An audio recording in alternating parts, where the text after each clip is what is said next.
Hello everyone. Today we will continue our second chapter. Second chapter, collection of data. And the next method is information from local sources or correspondents. ठीक है, स्थानीय स्रोतों व संवाददाताओं से सूचना प्राप्ति. तो ये वाला मेथड है वो कहाँ पर यूज होता है, इसके गुण क्या हैं, अवगुण क्या हैं, हम इसके बारे में आज करेंगे. ठीक है, इस मेथड में होता क्या है, इस विधि में क्या होता है, अनुसंधानकर्ता या इन्वेस्टिगेटर है वो विभिन्न स्थानों पर अपने संवाददाता नियुक्त कर देता है और वे अपने अपने तरीकों से सूचनाएं एकत्रित करते हैं और इन्वेस्टिगेटर को भेज देते हैं. मान लीजिए मैं इन्वेस्टिगेटर हूं, ठीक है, मैं अपने संवाददाता या कोरेस्पोंडेंट्स हैं वो अलग अलग स्थानों पर नियुक्त कर देती हूँ. ठीक है, और वो सारे इन्फॉर्मेशन मुझे भेज देंगे और मैं आगे फिर उनको दिखा दूंगी. जैसे टीवी पर जो न्यूज आती हैं वो इसी मेथड से आती हैं. ठीक है, न्यूज़पेपर में हम जो न्यूज पढ़ते हैं वो इसी मेथड से कलेक्ट होती हैं कि हर जगह पर हमारे कोरेस्पोंडेंट्स होते हैं या संवाददाता होते हैं. ठीक है, तभी तो एकदम से न्यूज आ जाती है, टीवी पर भी आ जाती है, अगले दिन न्यूज़पेपर में भी आ जाता है. वो क्या कैसे आता है, क्योंकि उस स्थान पर जहां पर वो घटना घटी होती है वहां पर हमारे संवाददाता या कोरेस्पोंडेंट्स होते हैं. इन्वेस्टिगेटर है वो उनसे न्यूज इकट्ठी करता है. ठीक है, और टीवी पर दिखा देता है या न्यूज़पेपर में वो न्यूज है वो छप जाती है. ठीक है, तो ये वाला मेथड है ज्यादातर न्यूज़पेपर या टीवी या मैगजीन इनके लिए यूज होता है. अब है कि इसकी सुटेबिलिटी कहां पर होती है. इस विधि ये विधि है वो कहां पर सुटेबल रहती है.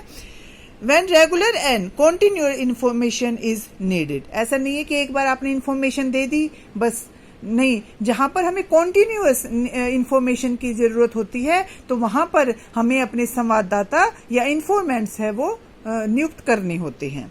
Second is the area of investigation is large. जहां पर एरिया बहुत बड़ा हो, जैसे हमें पूरे विश्व की न्यूज मिलती है एक तरह से न्यूज में, टीवी पर है ना, और न्यूज़पेपर में भी मिलती हैं. तो जहां पर वाइड एरिया हो तो वहां पर ये पॉसिबल नहीं होता कि इन्वेस्टिगेटर है वो खुद जाए या अपने व्यक्तियों को जगह जगह पर सूचना देने के लिए भेजे. ठीक है, तो वहां पर फिर ये वाला मेथड है वो सही रहता है कि संवाददाता नियुक्त कर दिए और फिर वो अपनी न्यूज है वो भेजते रहते हैं. The third is the information is to be used by the journals, magazines, radio, TV, etc. जहां पर न्यूज है वो कहां पर यूज होनी है, पत्र पत्रिकाओं में, रेडियो पर, टेलीविजन पर. ठीक है, तो वहां पर ये विधि है वो उपयुक्त रहती है. And the fourth is a very high degree of accuracy of information is not required.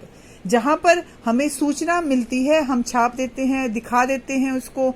ठीक है, वो तो जो ये हमें सूचनाएं मिलती हैं, इंफॉर्मेशन मिलती है, वो ज्यादा शुद्धता की आवश्यकता ना हो. अब देखो जो हमने कोरेस्पोंडेंट्स नियुक्त किए हैं उनको जितनी सूचना मिलेगी, ठीक है, वो एज इट इज है दे देंगे. कई बार क्या होता है वो पार्शियल हो जाते हैं. ठीक है, वो सूचना को बदल भी सकते हैं. ठीक है, तो ऐसा नहीं है कि जो हमें सूचनाएं मिलती हैं या जो टीवी पे दिखाया जाता है वो बिल्कुल सही होता है, वो गलत भी हो सकता है. संभावना रहती है कि वो गलत भी हो. ओके, अब इस विधि के गुण और अवगुण, मेरिट्स और डीमेरिट्स कौन कौन से हैं. Merit is first of all is economical. ये विधि है वो मितव्ययी है, इस पर ज्यादा खर्चा नहीं होता. सिर्फ आपने जो कोरेस्पोंडेंट्स नियुक्त किए हैं उनको सैलरी देनी होती है. ठीक है, वो आपको सारी न्यूज है वो टाइम हर रोज है वो भेज देते हैं, कॉन्टिन्यूसली वो भेजते रहते हैं. तो कम खर्चीली प्रणाली है. अगर आप person to person, home to home जाओगे तो वहां पर आपका ज्यादा खर्चा होता है, इसमें आपका ज्यादा खर्चा नहीं होता. सेकंड इज वाइड कवरेज या विस्तृत क्षेत्र. इसमें जो क्षेत्र होता है वो विस्तृत होता है. जहां पर विस्तृत क्षेत्र होता है वहां पर ये वाली विधि है वो उपयुक्त रहती है, क्योंकि दूर दूर के स्थानों से लगातार सूचनाएं प्राप्त की जा सकती हैं.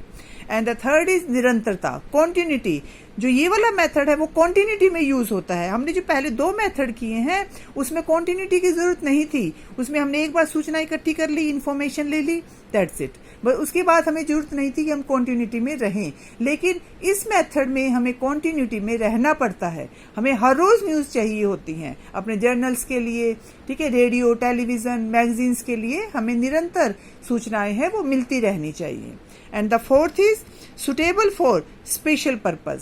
जब स्पेशल पर्पज होता है हमारा कि हमें इस पर्पज़ के लिए न्यूज़ इकट्ठी करनी है, तो वहाँ पर भी इस मेथड से हम न्यूज़ इकट्ठी कर सकते हैं। जैसे अब कोरोना टाइम है, तो हमें पूरे विश्व की न्यूज़ हमें वो कहाँ पर मिल जाती है? टीवी पर। ठीक है, टीवी पर हमें ये पता चल जाता है कि हम कितने लोग हैं वो कोरोना पॉजिटिव हैं, कितने लोग हैं वो कोरोना से मर रहे हैं। ठीक है, हमें क्या करना चाहिए। तो ये सारी न्यूज़ हैं वो जो विशेष परिस्थितियां होती हैं, सुटेबल फॉर स्पेशल पर्पजेज, जो विशेष परिस्थितियां होती हैं उनके लिए ये उपयुक्त रहता है।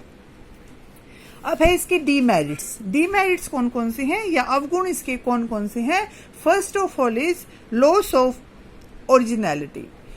सबसे बड़ी बात यह है कि अगर आपने जो कोरेस्पोंडेंट नियुक्त किया है वो ओरिजिनल न्यूज़ नहीं देता आपको, तो आप जो न्यूज़ मिली है आपको वही टीवी पर दिखानी पड़ेगी या वही है वो न्यूज़पेपर में प्रिंट करनी पड़ेगी। तो इसमें मौलिकता की कमी रहती है। ये आंकड़े हैं वो इतने शुद्ध नहीं होते, वो कम या ज़्यादा करके दिखा सकते हैं। Second is lack of uniformity. एक रूपता का अभाव पाया जाता है क्योंकि आंकड़े हैं वो विभिन्न संवाददाताओं द्वारा इकट्ठे किए जाते हैं। अब दिल्ली में देखो, आपने दिल्ली में 4-5 संवाददाता है वो नियुक्त कर दिए, तो वो 4 या 5 है वो अपनी अपनी तरह से न्यूज़ इकट्ठी करते हैं।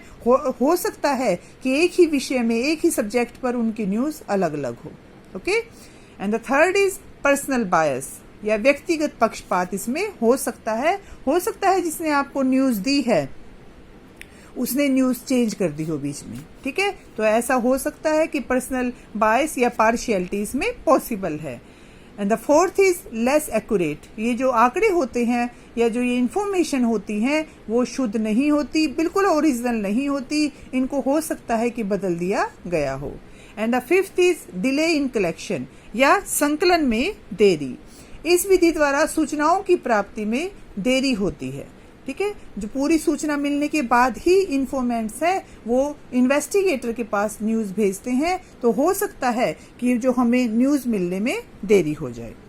आपको ये बेटा अपनी कॉपी में फेयर नोटबुक में लिखना है और लर्न करना है। ओके।